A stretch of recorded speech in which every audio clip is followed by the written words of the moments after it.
Bueno, ahora vamos a ir a un tema del cual nosotros somos consecuentes más allá en su tratamiento y en la percepción y en lo que intentamos brindar, más allá de los momentos puntuales. En este momento puntual, a partir de los hechos que involucran a Chano Chapertier, se transformó durante 48 horas prácticamente en trending topic como tratamiento de medios. En pocos días más va a ir decreciendo. Chano está evolucionando bien después de haber sido operado. Ha perdido una parte de un riñón. Bueno, tiene una situación que tendrá que enfrentar, pero lo que no cede es su situación, la que lo lleva a estos ataques de esquizofrenia, ¿sí? Para hablar de esto está en línea Esteban Bud. Esteban, buen día, ¿cómo te va? ¿Qué tal, José Luis? Muy buenos días. Bueno, en principio, digamos, este caso desafortunado, por cierto, ¿no? Como todos otros, no fue el único. Vos sabés que casi en las mismas horas que ocurría lo de Champetier, en Mar del Plata hubo dos situaciones iguales donde debió intervenir la policía con dos personas con brote de esquizofrenia, dos personas consumidoras de drogas. Uno de los casos, si hubiese existido algún registro en video de lo que ocurrió, seguramente hubiera estado en portada porque fue un enfrentamiento en donde todo un grupo se puso en contra de la policía que venía a apoyar a los efectores de salud para internar a una de estas personas. Terminó todo con disparos de bala, pero después el título era fueron por un llamado al 911 y terminaron baleando a los vecinos, ¿no? El periodismo tiene una cosita complicada en el modo en que refleja lo que ocurre. Eh, Sí, y yo decía en estos días que evidentemente lo de Chano debiera servir para poner en primer lugar y en foco que las drogas no son algo en donde cada uno puede decidir per se, porque lo que cada uno hace per se después afecta a los demás. absolutamente. Yo creo que lo de Chano vuelve a poner en escena y en foco algo que venimos hablando hace muchísimo tiempo, que es la problemática de las drogas en Argentina, las limitaciones que tienen los profesionales y aquellos que trabajamos en este ámbito para poder abordar correctamente el fenómeno.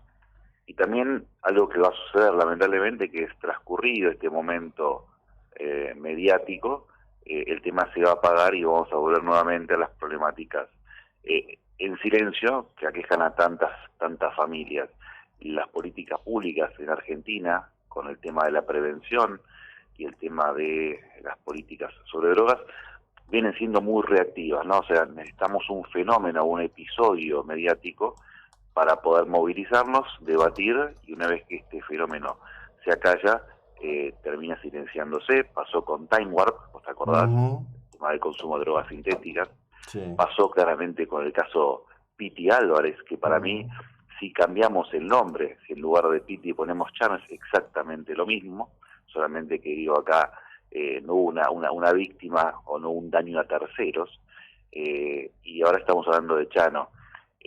Pasó y ya nadie se acuerda porque fue un efectivo policial, con lo cual parece como que le bajamos el precio de la noticia. El efectivo, si no me equivoco, en Palermo, ¿te Ujú. acordás? Que es acuchillado y Sí, sí, muerto sí, por claro. una persona que tenía serios problemas de salud mental, que estaba medicada y que a criterio del profesional no corría riesgo cierto inminente para sí y para terceros. Bendita frase de la ley de salud mental, ¿no? Que tanto ha sido criticada, puesta en escena y también defendida por lo que yo llamo los talibanes de la ley, ¿no? Que hablan tanto del derecho de la persona, y para mí no existe otro derecho más importante que el derecho a la salud, que estamos descuidando, y después esta torcida idea progresista, ¿no? De abrir el consumo abierto, ¿no? Del tema de las sustancias, como si las posibilidades de acceso de las personas fueran idénticas. Pensemos, fíjense en Chano, ¿no? Una persona que podríamos suponer que tiene un buen pasar, que tiene dinero, que tiene posibilidades de solucionar sus cuestiones Mm. de salud por el tema de las adicciones, y que no ha podido hacerlo. Imaginemos la cantidad de miles de personas que están a la buena de Dios, que caen, digamos, en las sustancias o en las adicciones y que lamentablemente no encuentran ayuda del Estado, un Estado que hace tiempo viene relativizando el problema, y que creo que también hay frases que nos hacen pensar de que van en ese camino cuando el presidente habla de quizás reformar la ley para poder legalizar la marihuana, ¿no?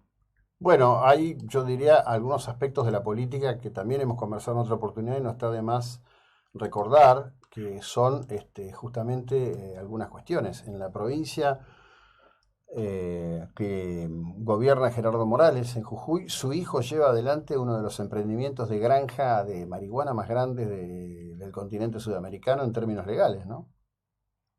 Hay un negocio enorme detrás de esto. Suponer que la marihuana es una droga blanda, como algunos quieren tildarla, ya está, digo, comprobado a partir de la ciencia y la evidencia, ¿no? No hay ideología, que son que es una droga que digo, también ha variado su composición o su concentración de THC, el principio psicoactivo, y que hoy está causando serios problemas de salud mental, digo, en términos de patología dual en muchas personas, en esto de disparar brotes psicóticos, que digo, habrá que explorar también, digo, qué sucedió con Chano. Y yo también me parece que está bueno esto de volver siempre atrás y volver a debatir la ley de salud mental como se está debatiendo, pero me parece que muchos ya han perdido de vista que el principal problema de la ley de salud mental es el artículo 4, que es el que incluye las adicciones bajo este paraguas, ¿no? Porque creo que me parece que el principal limitante siempre fue José Luis, el tema de que uno no puede abordar una problemática tan compleja desde una perspectiva netamente de salud mental. No es que, digo, con una pastillita y con un acompañamiento así, velando en teoría por los derechos de la persona, como pretende la ley de salud mental, se puede sacar adelante una persona con adicción que no tiene conciencia de su enfermedad, de su patología, y que no va a querer interrumpir la fuente de placer que es la sustancia. Entonces, me parece que en realidad el principal debate de la ley de salud mental es el artículo 4, y me parece también que vamos a escuchar a muchos actores que vienen planteando esta cuestión de hace falta una ley específica en adicciones. Me parece que en realidad la especificidad justamente es esta, el artículo 4 que está mal incluido, y también hacer cumplir las leyes en Argentina. Podemos seguir superponiendo capas, como si fueran capas tectónicas a nivel normativo, pero si no hacemos cumplir la ley de alcohol, por ejemplo, no hacemos cumplir la ley del tabaco, habilitamos ahora el tema de, con una reglamentación media torcida, el cannabis medicinal, permitiendo que la gente tenga plantas de marihuana en sus domicilios. Parece que en realidad se vuelve todo muy, muy, muy complejo para poder brindar asistencia a las personas que lo necesitan.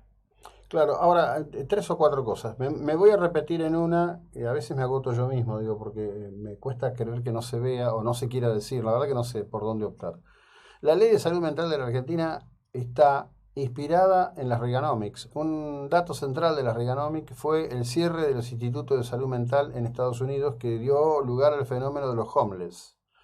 Digo, es todo un problema el modo en que está puesto, porque está puesto desde una mirada de un individualismo extremo, donde dice que el individuo debe hacerse cargo del mismo y que solo él puede optar por su internación, y una cuestión es ir en contra del manicomio, ¿no? Del manicomio histórico, el lugar de encierro de por vida, el lugar de tortura para el encerrado, golpeado, no sé, sometido a electroshock, etcétera. Y la otra cuestión es esto, que es una frivolidad extrema realmente. La ley de salud mental parte de eso para mí, de un individualismo y también de un egoísmo y una falta de solidaridad y un desplazamiento, un corrimiento del Estado.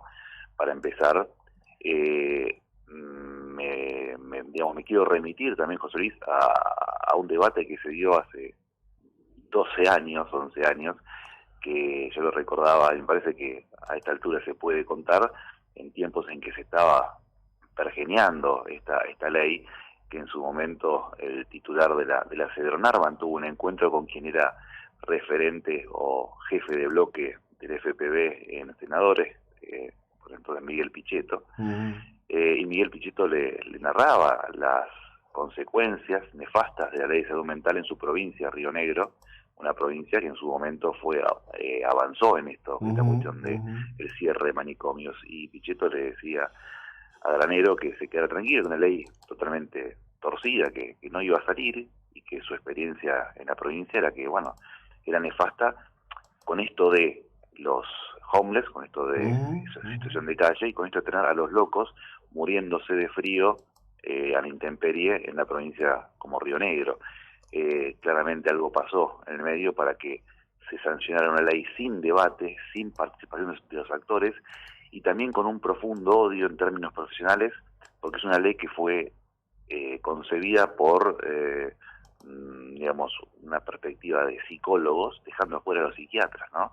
También es esto, o sea, es una ley que también remite a una pelea de profesiones. Me parece que en realidad la que está acá, digamos, en el eje es la persona, no puede ser como una cuestión de revanchismo también en términos de el odio hacia las comunidades terapéuticas. Claro. Y también me parece que los inicios de esta política despenalizadora, ¿no? Que también tiene que ver con la ley de salud mental. Claro, sí, bueno, esa es una cuestión que hoy está chocando contra una realidad. En el medio muere gente, claramente, ¿no? Claro. El precio que se paga son vidas que ya no están, pero además de eso, en algunos testimonios que se han conocido en las últimas horas, la primera cuestión que provoca cuando la persona ingresa en el mundo de las drogas, yo no me gusta mucho el término cae. No es que el tipo viene caminando por la vereda y se cayó en un pozo, ¿no? Cuando entra en el mundo de las drogas, es que hay un momento en donde el principal afectado es la familia, porque los tipos pierden la voluntad de trabajar, pierden la voluntad de hacer, empiezan a necesitar dinero para comprar droga, y al primero que van a robar es al que tienen más cerca, probablemente, que es el que más los quiere, ¿no? Es decir, es muy extendido el daño. El impacto del tema de las sustancias tiene mucho que ver con esto que siempre insistimos y que hoy se ha ido difuminando, esta concepción, ¿no?, del daño para la persona que consume, pero también para el entorno. Y eso es lo que también hay que dimensionar cuando pensamos en esto de hay que legalizar. Me parece que se pierde de vista el impacto social y económico de lo que implica la masificación de las drogas, porque cuando comparamos sustancias legales como el tabaco y el alcohol y las queremos digamos, nivelar digamos, a la marihuana en este escenario, claramente la marihuana hoy quizás es menos nociva, pero es menos nociva porque todavía siendo de alguna forma ilegal. Me parece que hoy por hoy lo que condiciona el daño de una sustancia es la cuestión normativa y no la composición química de la sustancia. Sí, sí, claro, bueno, esto, a ver, el problema de la cuestión normativa es que todo está basado en un tema de carácter ideológico, básicamente, y es una ideología que tiende a la destrucción de la condición humana. No es cualquier cosa lo que está pasando. Es que cuando la ideología, o se utiliza la ideología para definir la política pública, la ideología termina después sedimentando en normas, en instituciones, y de ahí no la moves más. Me parece que necesitamos mucha más ciencia y mucha más evidencia en la hechura de las políticas públicas en Argentina, sobre todo en este campo, pero cuando expresamente decidimos no medir más prevalencias de consumo de sustancias, por ejemplo en población escolar, yo siempre digo, es una política pública ciega, va con un bastón blanco porque no sabemos hoy qué está pasando con el fenómeno, para que la gente lo sepa desde el 2014 que no se mide más prevalencia en estudiantes secundarios en Argentina, como si no nos interesara saber qué consumen, cuánto consumen y cómo ha ido variando. Me parece que no queremos saberlo. Bueno, no es casualidad. Mira, yo sé que no hay un registro periodístico de esto, pero es un registro de vida el que ofrezco. Cuando el abuelito de Santiago Cafiero llegó a la gobernación de la provincia de Buenos Aires, la primera directiva de educación que se dio es que no tenía que haber repitentes. Eso provocó el anticipo de jubilación de una enorme cantidad de directoras de escuela en la provincia.